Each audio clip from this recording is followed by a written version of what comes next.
announcement. I'm pleased to announce the opening of the ceremony. 女士们、先生们，大家好！现在我很荣幸地宣布，家长会正式开始。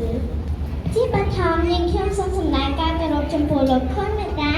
នាយកសាលានៃសាលាអន្តរជាតិជុំអ៊ីសាខាជម្រាបជាទីគោរពសូមគោរពគណៈគ្រប់គ្រងបុគ្គលិកលោកគ្រូអ្នកគ្រូជាទីគោរពសូមគោរពជំរាបសួរលោកស្រីដែលជាមេដាបៃតាអ្នកអាណាព្យាបាលសពភិកិត្តិយសនិងសួស្តីសរសើរលោកសិស្សទាំងអស់ជាទីស្រឡាញ់សូមស្វាគមន៍កម្មវិធីជំនួបរវាងលោកគ្រូអ្នកគ្រូនិងអ្នកអាណាព្យាបាលសិស្សសម្រាប់ឆ្នាំសិក្សា2024-2025 First of all, I would like to pay my highest respect to Mr. Kunmeta, campus principal of Chongqing International School, to make campus respect management team, teachers, and all staff of all departments. Good afternoon, parents, guardians, honorable guests, and beloved students. Welcome to the Parent-Teachers Conference for the academic year 2024-2025. 尊敬的中英国际学校联合校区校长昆美达先生，各位领导、老师及全体教职员工，尊敬的各位家长及亲爱的同学们，大家下午好！欢迎参加中英国际学校2024到2025学年第2次家长会。អង្គពិធីទាំងមួយជាទីមេត្រីកម្មវិធីនាពេលនេះមានដូចតទៅ1គោរពភ្លេងជាតិនិងសូត្រដារនៃខ្មែរដែលសិស្សនុសិស្សនៃសាលាអន្តរជាតិជុំអ៊ីង2ការសម្ដែងរឿងទុំទាវនំមិនធំជាងនេះ3ការសម្ដែងរឿងរបស់សិស្សមន្ត្រីផ្នែកភាសាចិន K1 4ការបង្ហាញសមត្ថភាពលេងឧបករណ៍តន្ត្រីរបស់សិស្សផ្នែកភាសាអង់គ្លេស5ការបង្ហាញសមត្ថភាពច្រៀងចម្រៀងរបស់សិស្សផ្នែកភាសាអង់គ្លេស6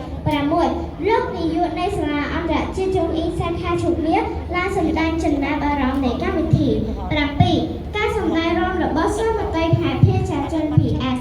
8ការសម្ដែងការដឹងគុណរបស់កូនចំពោះមាតាបិតា9ជំនួបរវាងលោកគ្រូអ្នកគ្រូជាមួយអ្នកអាណាព្យាបាលនិងទទួលទានអាហារសម្រន់10ប្រកាសបិទកម្មវិធី Later remarks. 7. Chinese dancing performance by play school students. 8. Heartfelt expression of gratitude by the children for their parents. 9. Parent-teacher conference and Sri Language and refreshment. 10. Close the event. 女士们、先生们，今天的活动流程如下：一、奏柬埔寨王国国歌，续唱高棉大地；二、节文部解释班言រឿង东丢；三、中文部幼儿学生歌舞表演；四、英文部乐器演奏；五、英文部学生歌曲演唱。6. 中英国际学校联合校区校长致辞。7. 中文部幼儿学生歌舞表演。8. 感恩父母仪式。9. 家长与善与老师沟通并享用茶点。10. 宣布活动结束。